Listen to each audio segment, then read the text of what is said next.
nguko uko umukinnyi Dao Memer Raphael, uyu nguyu ni umukinnyi APR FC yakoze gapapu imukuye muri Singida yo yatangazaga ko yamaze kumusinyisha, dore nguko uko yinjiye muri Tex L y'umukara, umukara mwiza cyane.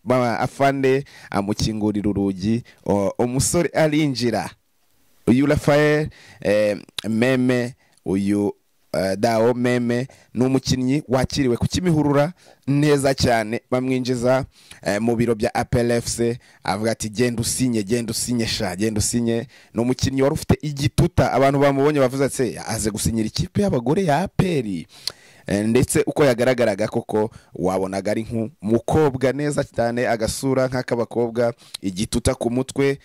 Uyu ni umukinnyi wamaze gusinyira APR FC, ariko ibinyamakuru byo muri Tanzania birandika biravuga ati APR ikoze amakosa, yansinyishije umukinnyi wamaze gusinyira Singida Black Stars. Byari byaratangajwe ko uyu mukinnyi yasinyiye Singida amasezerano imyaka itatu yose muri Singida. Ukibaza iki, ese APR FC kubera iki yaba yasinyishije umukinnyi ufite amasezerano y'indi kipe? Ibyo byose nabyo byagushebera. Ukibaza umukinnyi manager we nawe yasubije, aravuga ati umukinnyi ibyo byo gusinya muri APR FC ntago mbizi.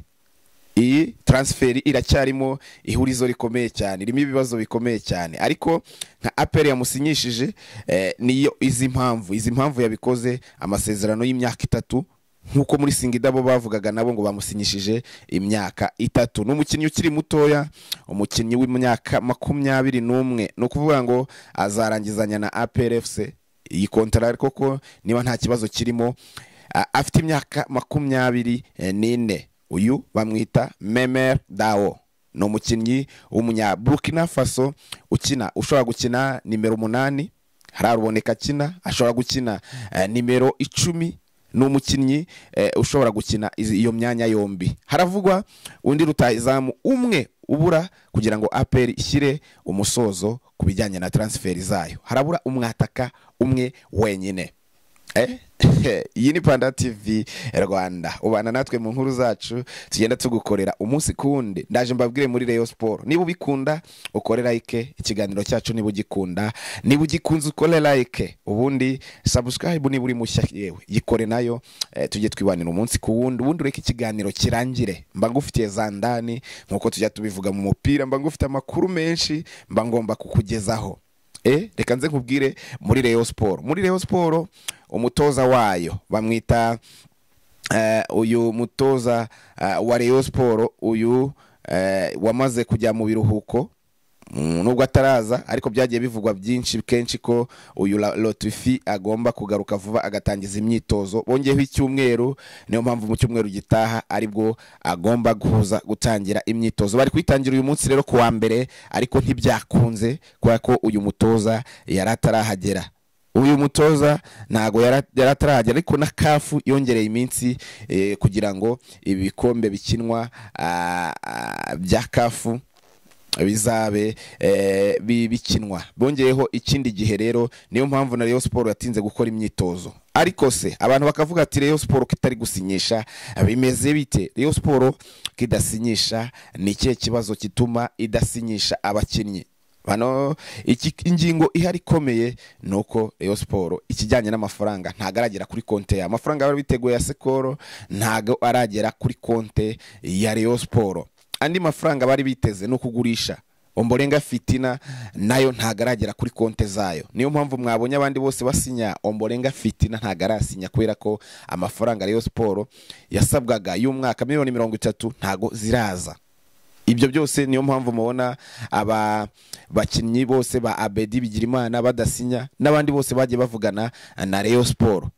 Gusa igihari nuko itariki 30, uyu munsi turi mu 23, ku itariki 30 Rayon Sport izabisinyisha abakinnyi. Gusa yagiye baganiriza inababwira igihe amafaranga bazayabonera. Abo bose mwagiye mubyumva, byose twagiye tubivuga, ntago twengera kugaruka ku bakinnyi bagiye bavugana na Rayon.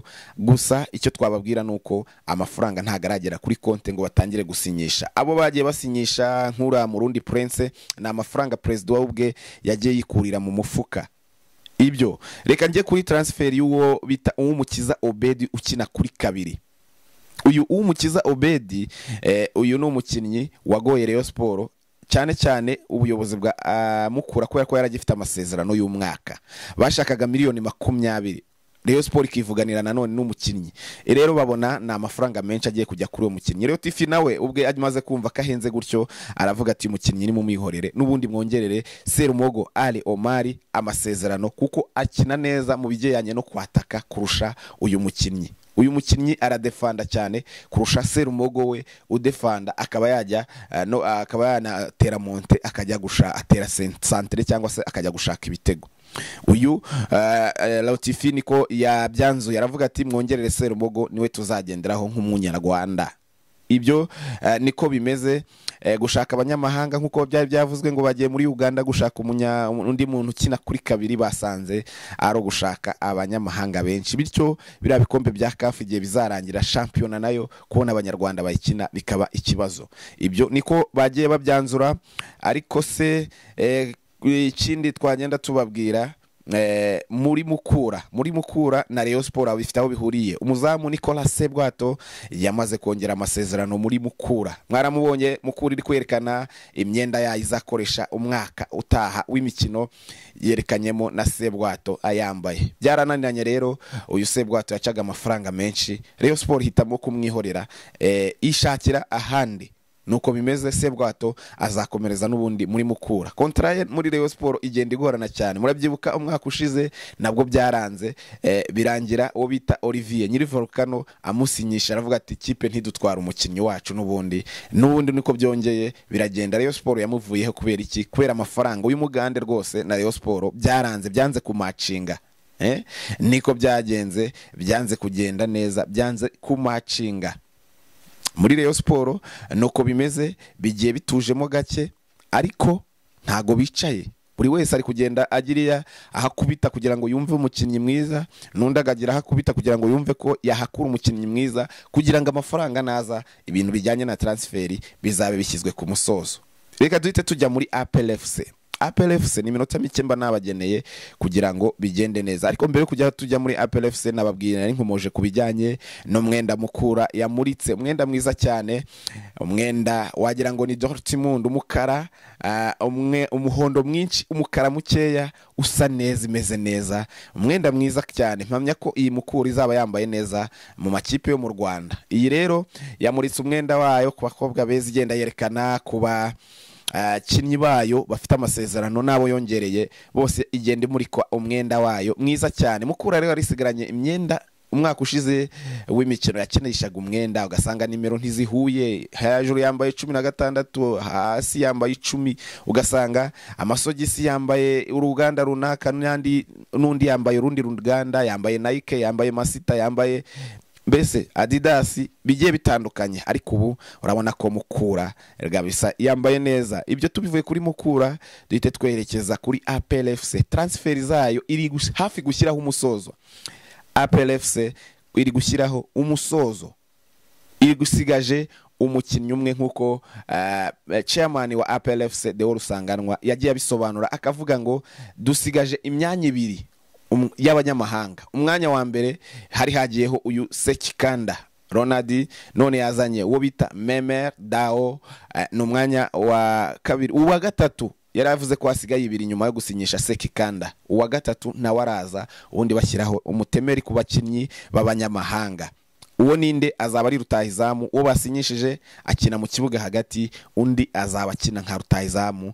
Uwo azajya akina Jibril Watara agomba guca ku ruhande, rutahizamu yataka. Niwe bashaka rero, nyuma bagahita basoza transfer zayo. APR yabikoze mbere kurusha Rayon Sport. Uyu mukinnyi rero Meme Dao tugiye kugarukaho. Meme Dao uyu ni umukinnyi utkomoka muri Burkina Faso. Mu minsi nk'ibiri ishize uyu mukinnyi yavugwaga muri Singida, havugwa ko APR bayitega papu kuko niyo yamugezeho mbere. Barabivuga, biravugwa cyane, biravugwa ati APR yavuze umukinnyi wayo, ariko haciyeho umunsi umwe tugiye kumubona muri APR FC. Urabona kuntu ugiye yinjira mu modoka nziza, tax eri nziza rwose bamwinjiza ku biro bya APR FC bamukingurira umuryango nk'umwami ubundi bakora action nziza baramusinyisha mu biro bya APR FC. Gusa Tanzania ho biri kwandika ko APR yasinyishije umukinnyi ufite amasezerano y'indi kipe.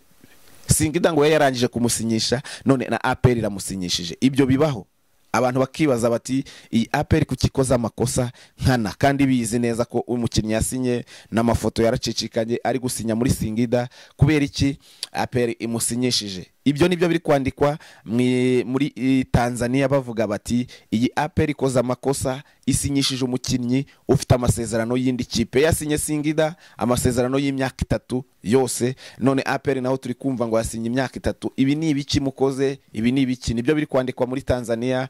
Ibinyamakuru byinshi biri kugenda bya Mwana Sport, ibinyamakuru bigenda bitandukanye ziri kugenda byandika ko uyu Meme Dao yasinyiye ikipe afite andi masezerano y'indi kipe. Ibi biracura iki? Reka dutegereze ese APR koko yakora iryo kosa cyangwa se iyi Singida yarabeshye ntago yamusinyishije. Ibyo nibyo tuza gwitega mu minsi za tukareba action ziri bube. Ese umukinnyi manager we nawe akibazwa n'itangazamakuru aravuga ati ibyo bya APR ntabyo nzi. Umukinnyi se niwe wibwirije araza sinyira APR manager atabizi bakora action nk'iyo cyangwa se biragenda gute?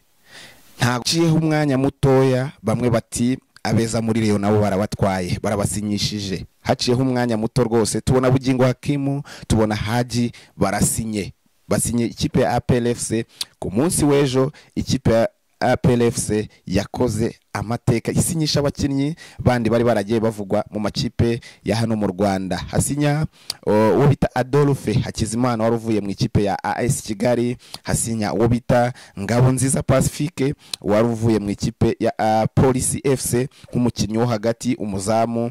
Adolphe Hakizimana umukinnyi ukina ku ruhande asatira, Bugingo Hakimu ukina muri defense umukinnyi usatira uyu Haji. Rero aba bakinnyi bose muri APR FC bamaze guhita babasinyisha babatereka muri groupe yabo rwose. Nyuma yuko Dao Memer asinye aba nibo bakurikiyeho barasinya. Uwo bita uyu Haji we yanasinye imyaka 3 abandi 2 nuko byarangiye APR FC ibasinyishije. Ariko abandi bakavuga bati APR FC ikubise mu cyebe inkoni rwose ikubisa gati kunda iyikuramo abakinnyi. Ariko tubibutse ko bari banarangije amasezerano muri Rayon Sport, bityo rero nta masezerano bari barangije. Wasanga na Rayon Sport itari kuzabakomeza cyane cyane bitwaye nabi muri sezo ya Rayon Sport.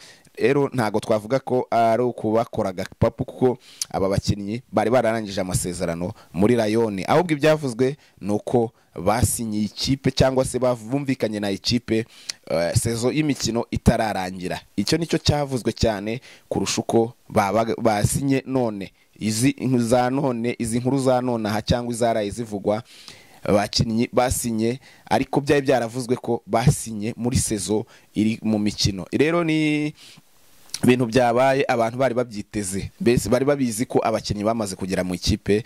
Ntago twavuga ko ari itungura ryabaye kuko abakinnyi bari baravuzwe mu minsi yashize na champion ikirimo rwose kuyu Bugingo Hakimu na Haje barangije gusinyira ikipe ya Mukeba. Rero ibyo nibyo dutegereje Ombolenga Fitina nawe arasinya ryari. Ibya Ombolenga Fitina ese we arasinya ryari? Reka twitege signing ya Ombolenga Fitina turebe uko biri buze kugenda. Ariko ni uri bukurikire ubundi APR FC ndumva harabasigaye umukinnyi umwe w'umunyamahanga ubundi ikabirangije ibijyanye na transfer zayo. Reka ngarukira aha amakuru yacu nakagaruka. Iyi ni Panda TV Rwanda.